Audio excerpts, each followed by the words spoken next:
ਕੀ ਹੈ ਅੱਜ ਦੇ ਦਿਨ ਦੀ ਹਿਸਟਰੀ? ਸਿੱਖ ਇਤਿਹਾਸ ਦੇ ਹਵਾਲੇ ਨਾਲ ਜਿਵੇਂ ਅਸੀਂ ਅੱਗੇ ਦੱਸਿਆ ਸੀ ਕਿ 20 ਸਤੰਬਰ 1981 ਨੂੰ ਲਗਭਗ 2 ਲੱਖ ਦੇ ਇਕੱਠ ਵਿੱਚ ਸੰਤ ਜਰਨੈਲ ਸਿੰਘ ਖਾਲਸਾ ਪਿੰਡਾਂ ਵਾਲਿਆਂ ਨੇ ਗ੍ਰਿਫਤਾਰੀ ਦਿੱਤੀ ਸੀ, ਕਿਉਂਕਿ ਉਹਨਾਂ ਨੂੰ ਲਾਲਾ ਜਗਤ ਨਾਰਾਇਣ ਕਤਲ ਕੇਸ ਦੇ ਵਿੱਚ ਨਾਮਜ਼ਦ ਕੀਤਾ ਗਿਆ ਸੀ। ਔਰ 20 ਸਤੰਬਰ ਤੋਂ ਬਾਅਦ ਅੱਜ ਆਲਮੋਸਟ 25 ਦਿਨ ਹੋ ਗਏ ਨੇ ਜੀ, ਜਾਂ 20 ਦਿਨ ਨੇ, 21 ਦਿਨ ਸੀ ਸ਼ਾਇਦ ਉਹਨਾਂ ਨੂੰ ਰੱਖਿਆ, ਤੇ ਅੱਜ ਦੇ ਦਿਨ ਉਹਨਾਂ ਨੂੰ ਜਿਹੜਾ ਫਿਰੋਜ਼ਪੁਰ ਜੇਲ੍ਹ ਚੋਂ ਰਿਹਾ ਕੀਤਾ ਗਿਆ। ਇਸ ਦੇ ਲਈ ਬੇਸ਼ੱਕ ਜੋ ਹੀ ਸੰਤਾਂ ਦੀ ਗ੍ਰਿਫਤਾਰੀ ਹੋਈ ਪੀਸਫੁਲੀ ਹੋਈ, ਲੇਕਿਨ CRPF ਨੇ, ਪੁਲਿਸ ਨੇ ਉੱਥੇ ਹੀ ਫਾਇਰਿੰਗ ਕਰਕੇ 16-17 ਸਿੰਘ ਸ਼ਹੀਦ ਕੀਤੇ ਸੀ, ਬਹੁਤ ਸਾਰੇ ਜ਼ਖਮੀ ਸੀ। ਕਮਿਸ਼ਨ ਬੈਠ ਗਿਆ, ਜਿਵੇਂ ਹੁਣ ਬਾਦਲ ਨੇ ਕਿਹਾ ਮੈਂ ਬਿਠਾਤਾ ਜੀ ਜੁਡੀਸ਼ੀਅਲ ਤੇ ਫਲਾਣਾ ਤੇ ਢਿਮਕਾ, ਜੋ ਸਾਡੇ ਨਾਲ 31 ਸਾਲਾਂ ਤੋਂ ਉਸ ਤੋਂ ਵੀ ਪਹਿਲਾਂ ਹੋ ਰਿਹਾ ਉਹਦਾ ਹੀ ਦੁਹਰਾ ਹੈ। ਪਰ ਲੋਕਾਂ ਦੇ ਵਿੱਚ ਇੰਨਾ ਸੀ, ਦਲ ਖਾਲਸਾ ਭਾਈ ਗਜਿੰਦਰ ਸਿੰਘ ਔਰ ਦੂਸਰੇ ਜਹਾਜ਼ ਅਗਵਾ ਕਰਕੇ ਪਾਕਿਸਤਾਨ ਲੈ ਗਏ, ਗੋਲੀ ਕਈ ਥਾਂ ਚੱਲੀ, ਨੌਜਵਾਨ ਬਾਹਰ ਨਿਕਲੇ। ਔਰ ਇਹ ਉਹ ਪੀਰੀਅਡ ਸੀ ਕਿ ਅਕਾਲੀਆਂ ਨੂੰ ਫਿਕਰ ਪੈ ਗਿਆ ਵੀ ਸੰਤ ਪਿੰਡਾਲੇ ਇੰਨੇ ਪੋਪੂਲਰ ਨੇ। ਉਹਨਾਂ ਨੇ ਵੀ ਸਰਕਾਰ ਨੂੰ ਅਲਟੀਮੇਟਮ ਦੇ ਦਿੱਤਾ, ਇੰਦਰਾ ਗਾਂਧੀ ਨੂੰ, ਕਿ ਜੀ ਜੇ ਉਹਨਾਂ ਦੀ 17 ਅਕਤੂਬਰ ਤੱਕ ਰਿਹਾਈ ਨਾ ਹੋਈ ਤੇ ਅਸੀਂ ਸਿਵਲ ਨਾਫਰਮਾਨੀ ਸ਼ੁਰੂ ਕਰਾਂਗੇ। ਇੰਦਰਾ ਗਾਂਧੀ ਚੰਡੀਗੜ੍ਹ ਆਈ 2 ਦਿਨ ਬਾਅਦ ਔਰ ਉਹਨਾਂ ਨੇ ਮਿਲਣ ਤੋਂ ਨਾ ਕਰ ਦਿੱਤੀ ਸੀ। ਅਕਾਲੀ ਤਾਂ ਉਹੀ ਅਕਾਲੀ, ਇਹੀ ਬਾਦਲ ਬ੍ਰਾਂਡ ਉਦੋਂ ਸੀ। ਅੱਜ ਤੁਸੀਂ ਦੇਖ ਲਓ ਇਹਨਾਂ ਦਾ ਕੀ ਵਰਤਾਰਾ ਹੈ, ਕਿਵੇਂ ਹੱਥ ਠੋਕ ਕੇ ਬਣੇ ਹੋਏ ਨੇ। ਔਰ ਪਿੰਡਾਂ ਵਾਲੇ ਫਿਰ ਜਦੋਂ ਜੇਲ੍ਹ ਚੋਂ ਰਿਲੀਜ਼ ਹੋਏ ਉਸ ਤੋਂ ਬਾਅਦ ਉਹਨਾਂ ਨੇ ਪੰਜਾਬ ਦਾ ਦਿੱਲੀ ਤੱਕ ਹੋ ਗਏ ਔਰ ਸੰਗਤਾਂ ਨੇ ਫਿਰ ਬਹੁਤ ਵਾਰ ਕੁਝ ਜਿਹੜੀਆਂ ਤਬਦੀਲੀ ਇੱਕਦਮ ਸਡਨ ਹੁੰਦੀ ਹੈ।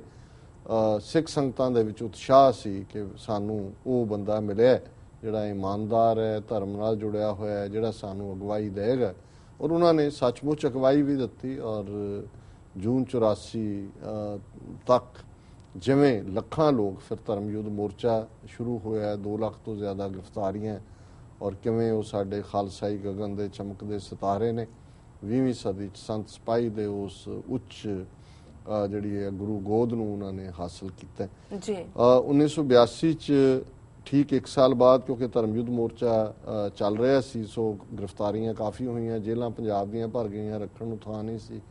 ਤੇ ਇੰਦਰਾ ਗਾਂਧੀ ਨੇ ਜਿਹੜਾ ਉਹ ਆਪਣੇ ਵੱਲੋਂ ਤਾਂ ਜੈਸਚਰ ਕਿਹਾ, ਪਰ ਉਹ ਘਬਰਾਏ ਹੋਏ ਸੀ। 25,000 ਦੇ ਕਰੀਬ ਅਕਾਲੀ ਜੇਲ੍ਹਾਂ 'ਚ ਬੰਦ ਸੀ, ਉਹਨਾਂ ਦੀ ਰਿਹਾਈ ਦਾ ਹੁਕਮ ਦਿੱਤਾ।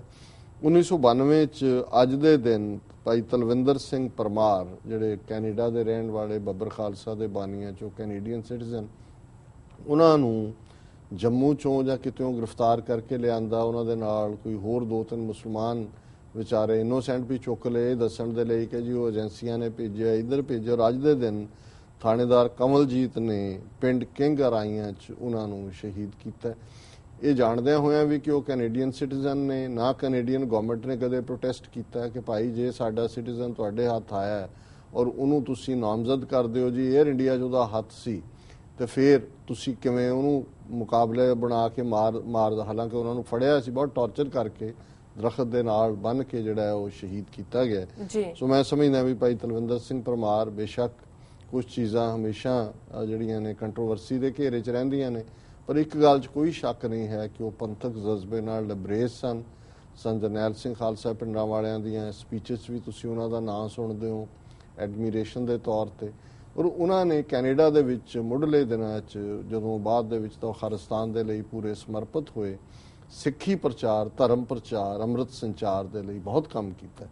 ਔਰ ਜਦੋਂ ਉਹ ਕੈਨੇਡਾ 'ਚ ਹੀ ਸਨ ਔਰ ਉਹਨਾਂ ਦੇ ਈਵਨ ਘਰ 'ਚ ਉੱਥੇ ਰੇਡ ਵਗੈਰਾ ਹੋ ਰਹੇ ਸੀ, ਮੈਨੂੰ ਯਾਦ ਹੈ ਕਿ ਪੰਜਟਾ ਉਹਨਾਂ ਦਾ ਪਿੰਡ ਸੀ, ਮੈਂ ਮਿਲਣ ਵੀ ਗਿਆ ਉਹਨਾਂ ਦੇ ਬਜ਼ੁਰਗਾਂ ਨੂੰ, ਤੇ ਉਹ ਕਹਿਣ ਲੱਗੇ ਜੀ ਕਿਵੇਂ ਈਵਨ ਘਰੇਲੂ ਪਿੰਡਾਂ ਦੇ ਨੇੜੇ ਵਾਲੇ ਵੀ ਲਾਗੇ ਨਹੀਂ ਲੱਗਦੇ ਆ, ਤੁਸੀਂ ਆਏ ਹੋ। ਪਰ ਮੈਂ ਕਿਉਂਕਿ ਐਡਮਾਇਰ ਕਰਦਾ ਸੀ ਕਿ ਭਾਈ ਇਹ ਸਿੱਖੀ ਜਾਗ੍ਰਿਤੀ ਦੇ ਲਈ ਇਹ ਕੰਮ ਕਰ ਰਹੇ ਨੇ। ਵਰਲਡ ਹਿਸਟਰੀ ਦੇ ਹਵਾਲੇ ਨਾਲ 1582 'ਚ ਇਟਲੀ, ਫਰਾਂਸ ਤੇ ਸਪੇਨ ਨੇ ਗ੍ਰੀਗੋਰੀਅਨ ਕੈਲੰਡਰ ਜਿਹੜਾ ਹੈ ਉਹ ਮੰਨਿਆ, ਜਿਹਦੇ ਮੁਤਾਬਕ 10 ਦਿਨ ਦਾ ਟਾਈਮ ਉਹਦੇ 'ਚ ਐਡ ਕੀਤਾ ਐਗਜ਼ਿਸਟਿੰਗ ਡੇਟ 'ਚ। 1815 'ਚ ਨੈਪੋਲੀਅਨ ਨੂੰ ਜਲਾਵਤਨ ਕਰਕੇ ਆਈਲੈਂਡ ਆਫ ਹੈਲੇਨਾ ਦੇ ਵਿੱਚ ਭੇਜਿਆ ਗਿਆ। 1860 'ਚ 11 ਸਾਲ ਤੋਂ ਬਾਅਦ 11 ਸਾਲ ਦੇ ਇੱਕ ਬੱਚੇ ਨੇ, ਉਹਦਾ ਨਾਮ ਗ੍ਰੇਸ ਬੈਡਲ ਸੀ, ਅਬਰਾਹਿਮ ਲਿੰਕਨ ਨੂੰ ਲਿਖਿਆ, ਪ੍ਰੈਜ਼ੀਡੈਂਟ ਸੀ ਅਮਰੀਕਾ ਦੇ। ਉਹਨੇ ਕਿਹਾ ਜੇ ਤੂੰ ਦਾੜੀ ਰੱਖ ਲੈ ਨਾ ਤਾਂ ਬਹੁਤ ਸੋਹਣਾ ਲੱਗੇ ਜੀ, ਤੇ ਉਹਨੇ ਉਹਦੇ ਕਹਿਣ ਤੇ ਦਾੜੀ ਰੱਖ ਲਈ ਔਰ ਫਿਰ ਉਹਨੇ ਕਦੇ ਉਹ ਨਹੀਂ ਕੱਟੀ। ਸੋ ਇਹ ਹਿਸਟਰੀ ਹੈ ਕਿ ਵੀ 11 ਸਾਲ ਦੇ ਮੁੰਡੇ ਨੇ ਲਿੰਕਨ ਦੀ ਦਾੜੀ ਰਖਾਈ। 1866 ਦੇ ਵਿੱਚ ਗ੍ਰੈਂਡ ਫਾਇਰ ਇੱਕ ਦੀ ਕਿਊਬੈਕ ਦੇ ਵਿੱਚ ਬਹੁਤ ਵੱਡੀ ਅੱਗ ਲੱਗੀ, 3000 ਤੋਂ ਜ਼ਿਆਦਾ ਘਰ ਜਿਹੜੇ ਨੇ ਉਹ ਸੜ ਗਏ। 1939 ਦੇ ਵਿੱਚ ਲਗਾਰਡੀਆ 에ਅਰਪੋਰਟ ਜਿਹੜਾ ਨਿਊਯਾਰਕ ਦਾ ਹੈਗਾ ਇਹ ਖੁੱਲ੍ਹਿਆ। 1940 ਦੇ ਵਿੱਚ ਜਰਮਨਸ ਨੇ ਲੰਡਨ ਦੇ ਉੱਤੇ ਹਵਾਈ ਹਮਲੇ ਕੀਤੇ, 400 ਲੋਕ ਲੰਡਨ ਦੇ ਵਿੱਚ ਮਰੇ ਹਵਾਈ ਹਮਲਿਆਂ 'ਚ। 1941 'ਚ ਨਾਜ਼ੀਆਂ ਨੇ ਪਹਿਲੀ ਮਾਸ ਡਿਪੋਰਟੇਸ਼ਨ ਯਹੂਦੀਆਂ ਦੀ ਈਸਟ ਯੂਰਪ ਦੇ ਵਿੱਚ ਕਰਨੀ ਸ਼ੁਰੂ ਕੀਤੀ। 1949 'ਚ ਤ੍ਰਿਪੁਰਾ ਨੂੰ ਇੰਡੀਅਨ ਯੂਨੀਅਨ ਨੇ ਇਸ ਤਰ੍ਹਾਂ ਹੀ ਹੜੱਪਿਆ ਜਿਵੇਂ ਕਿ ਗੋਆ ਨੂੰ ਔਰ ਹੈਦਰਾਬਾਦ, ਜੂਨਾਗੜ੍ਹ ਇਹਨਾਂ ਨੂੰ ਹੜੱਪਿਆ ਸੀ। ਇਸੇ ਤਰ੍ਹਾਂ 1949 ਦੇ ਵਿੱਚ ਮਣੀਪੁਰ ਨੂੰ ਵੀ ਬੜੀ ਫੋਰਸਫੁਲੀ ਉਹਨਾਂ ਨੇ ਟੇਕ ਓਵਰ ਕੀਤਾ। ਇਹੀ ਕਾਰਨ ਹੈ ਵੀ ਅਜੇ ਵੀ ਮਣੀਪੁਰ ਦੇ ਵਿੱਚ ਔਰ ਤ੍ਰਿਪੁਰਾ ਦੇ ਵਿੱਚ ਹਥਿਆਰਬੰਦ ਸੰਘਰਸ਼ ਚੱਲਦੇ ਰਹਿੰਦੇ ਨੇ। 1970 'ਚ ਅਨਵਰ ਸਾਦਾਤ ਇਜਿਪਟ ਦਾ ਪ੍ਰਧਾਨ ਬਣਿਆ। 1973 'ਚ ਜਦੋਂ ਕਿ ਸਟੂਡੈਂਟਸ ਉੱਥੇ ਡੈਮੋਨਸਟ੍ਰੇਸ਼ਨ ਕਰ ਰਹੇ ਸੀ, ਟੈਂਕਸ ਦੇ ਨਾਲ ਅਟੈਕ ਹੋਇਆ ਔਰ 300 ਸਟੂਡੈਂਟ ਮਾਰੇ ਗਏ।